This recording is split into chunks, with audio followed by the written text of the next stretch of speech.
to the left that's still touting how the fake news got Trump elected. Remember when Benghazi was about a tape? Remember when Brian Williams saw bodies floating down the street from his hotel window, which wasn't even located in a flooded area? Remember when Hillary Clinton stated there were no classified or secret documents sent on her private server?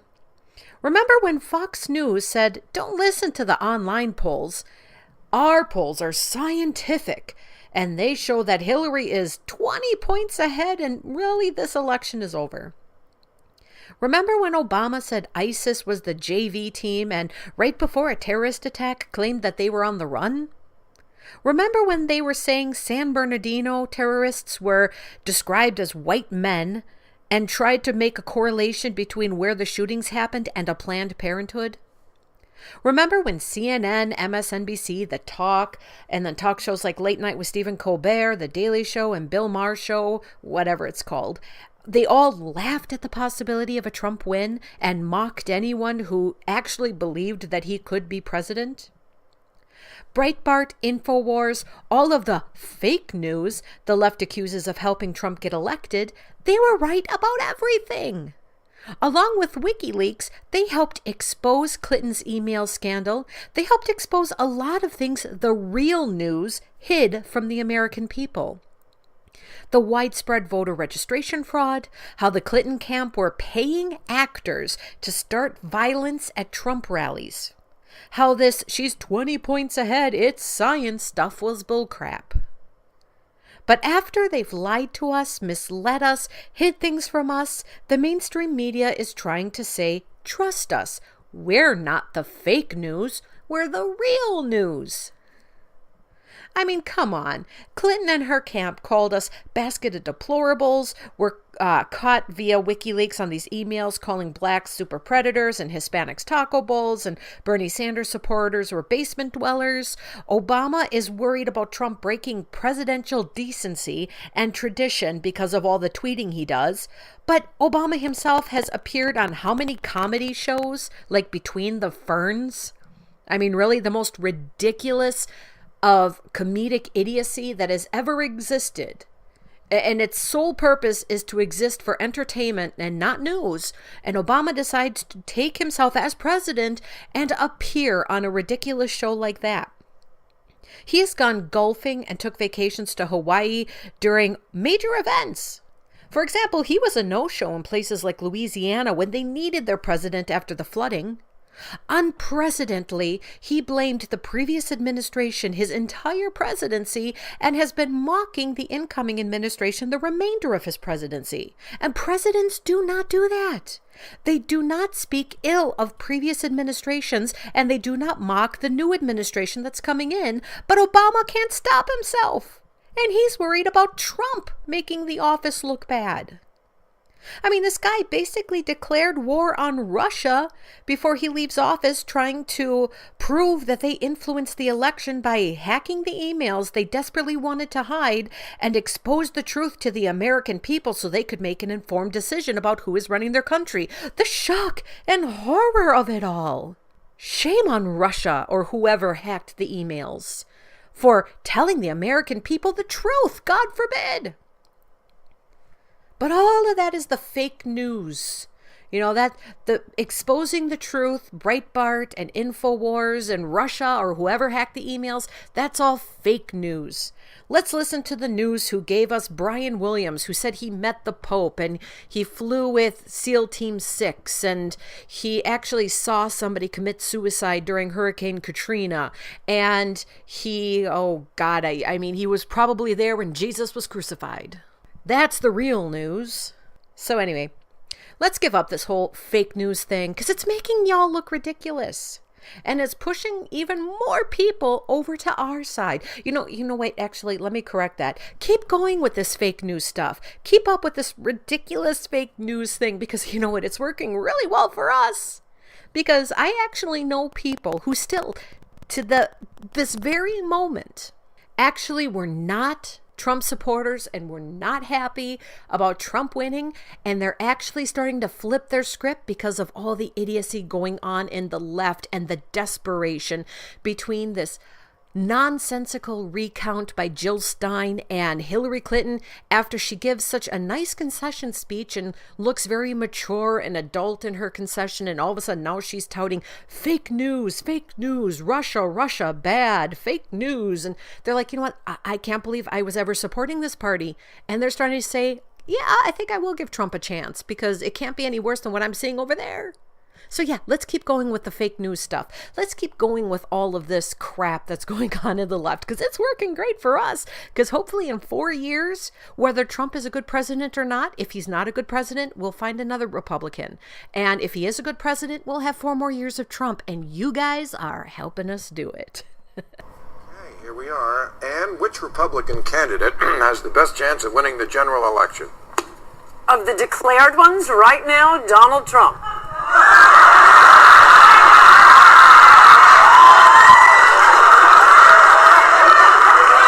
And so, right now, Mr. Trump, to answer your call for political honesty, I just want to say, you're not going to be president, all right? It's been fun.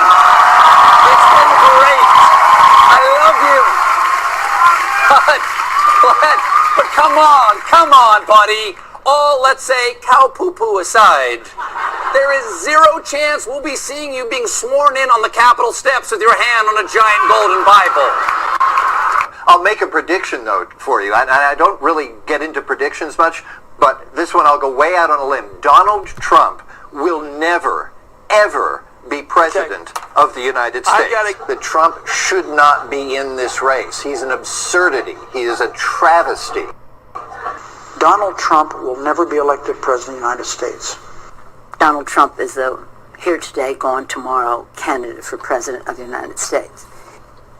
Donald Trump is not going to be president of the United States. Ever respectful of the fact that the people have not voted, he's not going to be president of the United States. Let's be clear. Donald Trump will lose the election. He had a really good chance to be different and really have a chance to change things, but he doesn't do the work. He's lazy. We talk about him every day, and we continuously bash him. He's not going to be the president. Don't worry about it. Exactly. It has to be a wake-up call to the Republican Party. Despite Boris thinking that Donald Trump could win New York, the presidential race is over. Could I just cut through? I have one thing to say, one thing only, and that is that this race is over. Tomorrow morning, the money will dry up. The Republicans will start to hide. Trump has no place to go. This race, effectively, as of tonight, is no longer a presidential race. Let that occur. I brought a photo which arrived in my email 2 mornings ago of where I was tonight, a decade ago. This very day. This very day. This was me 10 years ago and a young command sergeant major. I was in Iraq. Now, a couple of caveats here.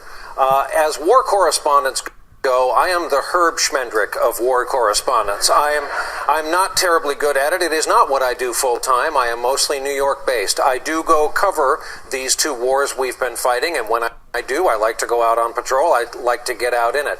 Guy like Richard Engel, the amount of fire we took on this day, his name for that is Tuesday. His name for that is every day of his life. Right. We were in some helicopters.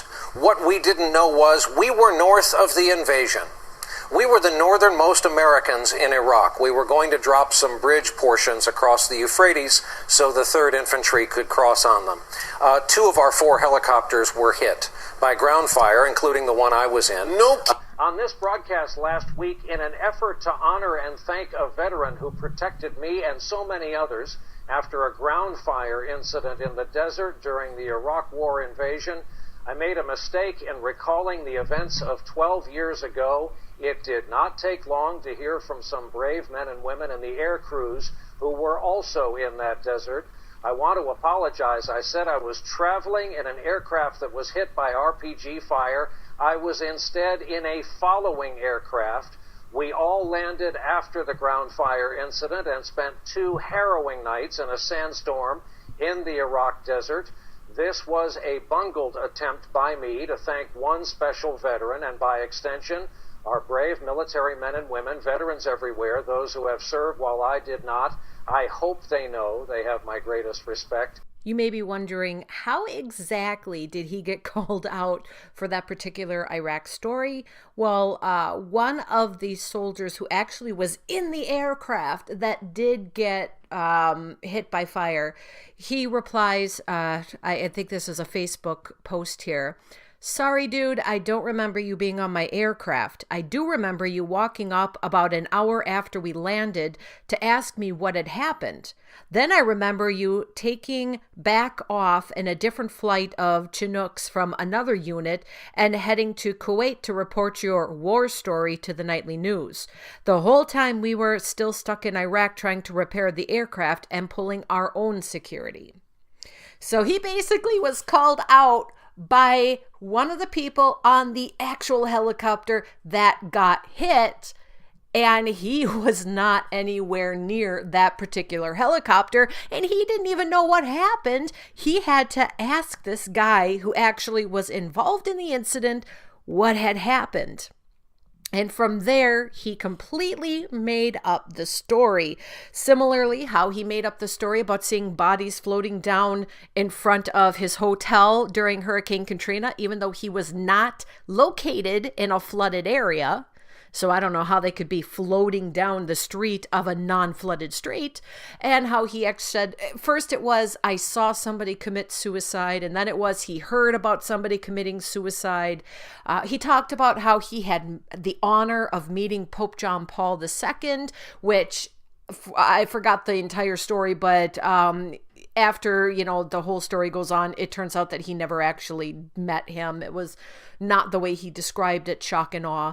And this is him. Now, he's been, of course, fired from the NBC Nightly News, and he has been tossed into the ratings wasteland of MSNBC. And here's what he had to say recently. As we talked about here last night, fake news played a role in this election and continues to find a wide audience. A BuzzFeed news study of Donald Trump's own tweets, where they follow back news stories to their root source, found more of them came from Breitbart originally than from any other single source. Seriously, I don't know how he can talk about fake news with a straight face after what he was fired for from NBC Nightly News. I'm sorry, I'm not even reporting about it and I can't keep a straight face. I mean, the dude was fired for reporting fake news, and yet here he is throwing out accusations that fake news helped Trump win. I mean, this is really nothing new. We shouldn't be shocked and surprised because the quote-unquote mainstream media, the reliable news, the trustworthy news, the real news has been lying to us for years, decades. The only difference between then and now is that the internet has made it far more accessible for us to be able to go and fact check and verify the truthfulness of certain stories. And we can go back to when Bush was in office and the internet was around, but it wasn't as big as it is now. It wasn't where people literally lived their lives on the internet. This was before Facebook. This was when MySpace was still the big thing. And, people would only type about 120 characters per status updates. They couldn't write paragraphs and blogs were just becoming, a thing. And usually it was dedicated to celebrities or movies. They weren't political. It was still in its relative infancy compared to what it is today. But I want to read you an article from way back in 2004 where they actually were touting on CBS this document that brings into question President Bush's National Guard service. And they defended this tooth and nail as the honest to God truth. And this has been vetted and we know what we're doing. We are professionals. We are the ones that you should trust. And of course, we're not going to just spout all of these things that aren't trustworthy. We're not going to be giving you news that's not real. I mean, you can trust us and these are real. We've been able to vet these. And they defended it tooth and nail. And so let me read you this article. This is again, 2004. 2004. This came from the Associated Press. I'm trying to find the name of the actual author of the text, but my computer is very slow. Let's see here. Let's see. It just says the Associated Press. It doesn't actually give the name of the author of the article, unfortunately. But here is the article. CBS News apologizes Monday for a mistaken judgment in its story questioning President Bush's National Guard service, claiming it was misled by the source of the documents that several experts have dismissed now as fake. The network said it would appoint an independent panel to look at its reporting about the memos. The story has been mushroomed into a major media scandal threatening the reputations of CBS News and chief anchor Dan Rather. It has also become an issue with the presidential campaign. The White House said the affair raises questions about the connections between CBS's sources and retired National Guard officer Bill Burkett and the Democrat John Kerry's campaign. Dan Rather joined CBS President Andrew Hayward in apology on Monday. "We made a mistake in judgment, and for that I am sorry," Rather said. "It was an error that was made, however, in good faith and in the spirit of trying to carry on a CBS News tradition of investigative reporting without fear of favoritism." Of investigative. They didn't actually investigate too hard, but, it was a tradition of investigative reporting. Almost immediately after the story aired September 8th, document experts questioned the memos purportedly written by Bush's late squadron leader, Lieutenant Colonel Jerry B. Killian, saying they appeared to have been created on a computer and not on the kind of typewriter that you would have seen in the 1970s. CBS strongly defended its story, and it wasn't until a week later, after Killian's former secretary said she believed the memos were fake, that the news division admitted they were questionable.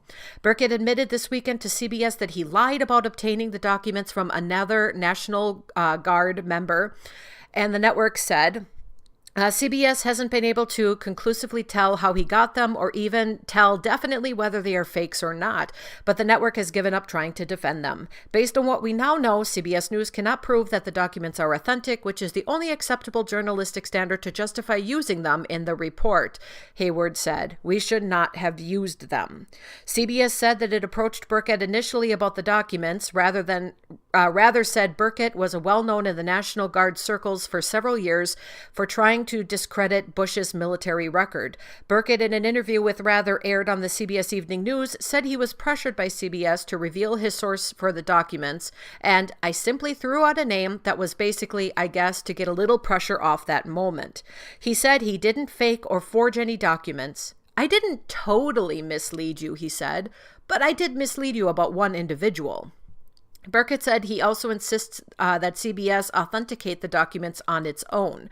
Two document experts consulted by CBS later said they raised red flags that the network officials apparently disregarded. Rather acknowledged CBS failed to properly determine whether the documents were genuine. So, fake news? Let's talk about fake news, CBS. Let's talk about that right now, huh? Does anybody remember this story from 2004? Do we, CBS? Fake news? You're talking about Breitbart and InfoWars, the only ones who were right about this entire election. You're talking about WikiLeaks and Russia, whether or not Russia actually, had any involvement. But, they told the American people the truth. Do you want to go back to 2004 and then start talking about fake news again? Right, Mr. Dan Rather? Right, Mr. Brian Williams? Mr. I met the Pope and I kissed his ring? Actually, no, I didn't. This is just ludicrous. It is idiocy at its finest, people. And this is the left. How can you actually defend people like this? And I'm not saying our side is perfect, because like I said, I called out Fox News too in this recent report. Fox News was just as good with the fake news. They were, people think that Fox News was the conservative. No, they're conservative in the fact that they believe in the establishment. Once Trump came into the picture, he was anti-establishment, they were all over him. And they spread the lies just as quickly as anybody else. You know, the whole, our scientific polls show Hillary Clinton with a double-digit lead over Trump. You can't listen to those online polls because anyone and their mother can vote as many times as they want to. They just have to hit the refresh button. Our polls are scientific, and our polls show that Trump has no chance. I mean, come on. So it's not like I'm just calling out one news organization over another, but this whole fake news thing is ridiculous. This whole fake news, like I said, the people that are crying about fake news are the people who've been lying to us. The people who have been caught in scandal after scandal. I mean, like I said, Benghazi, what does it matter now? She's trying to tell us about fake news, but the Obama administration, which she was part of at that time, were throwing around how it wasn't a terrorist attack. It was a movement based on a video. They even went as far as to very publicly arrest the guy who made this YouTube video that nobody ever saw. I mean, she's the one calling out fake news when she's the one lying about her emails. She has people in her camp that are going out and emailing each other, and thanks to WikiLeaks, we know about this, saying, let's hire actors to start violence at Trump rallies and make it look like Trump is inciting this. Let's get people to register in multiple counties and commit widespread voter registration fraud. I mean, and that's not a conspiracy. She had people in her camp resign and were fired because of the stuff that got exposed, and not because she had no knowledge of it. You know, she knew about it and she was encouraging it, but of course, you know, there has to be a sacrificial lamb to keep her from looking bad. So when we're talking fake news, these are the people that are talking about it. Dan Rather, who was out there talking about all of this fake documents as if they were legitimate. They never vetted the source. And when they did vet the source, they said, well, you know, this is starting to look a little shady. I don't think that these are accurate. I don't think these are real. And they go and tell the story anyway, as if they are real.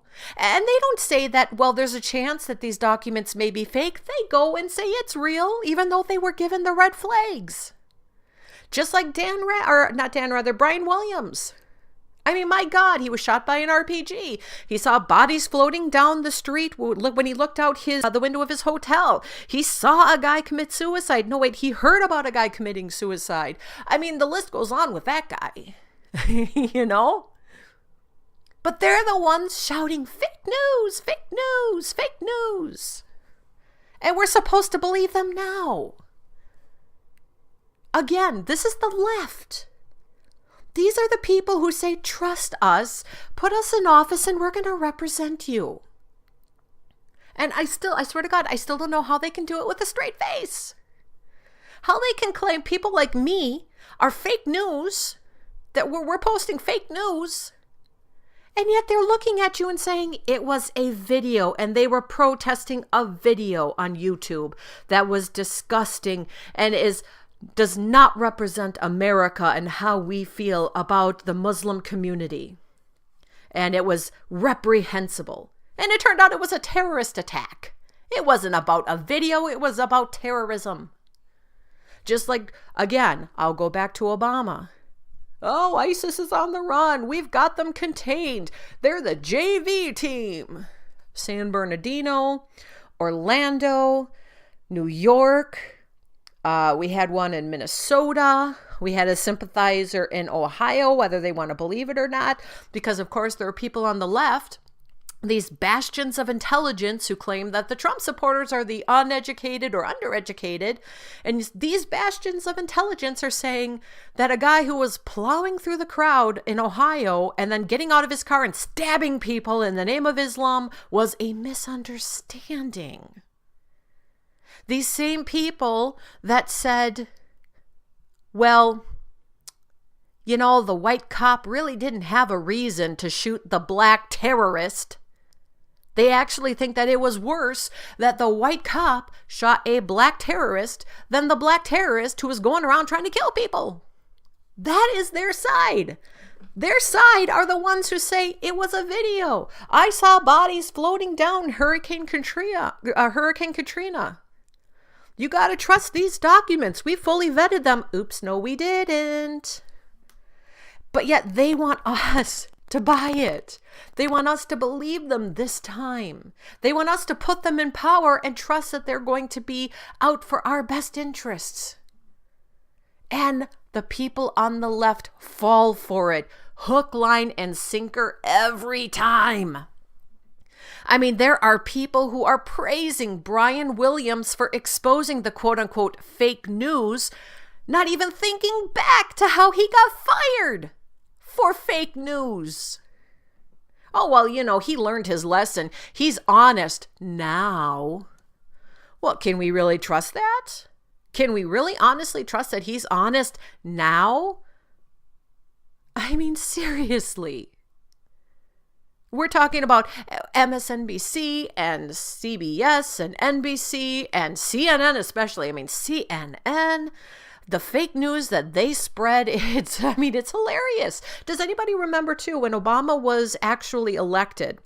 And I believe it was CNN actually showed a video of what they were touting as a white supremacist holding a gun on his back. He had a big rifle on his back, and they did a very big close-up of that rifle.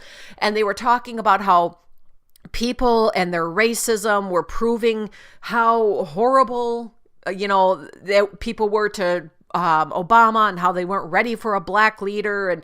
And it was exposing the racism of the white community.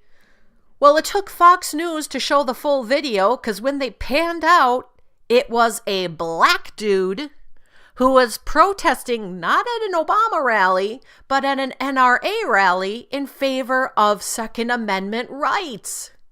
They kind of edited that part out, but we're supposed to trust them this time. So anyway, like I said, keep talking about fake news because it's doing us a lot of good. A lot of people who are on your side are starting to come over to our side. They're not quite sure yet. They're a little bit hesitant. They're just kind of dipping their toe in the water, so, they're just waiting to see, how things are going to turn out.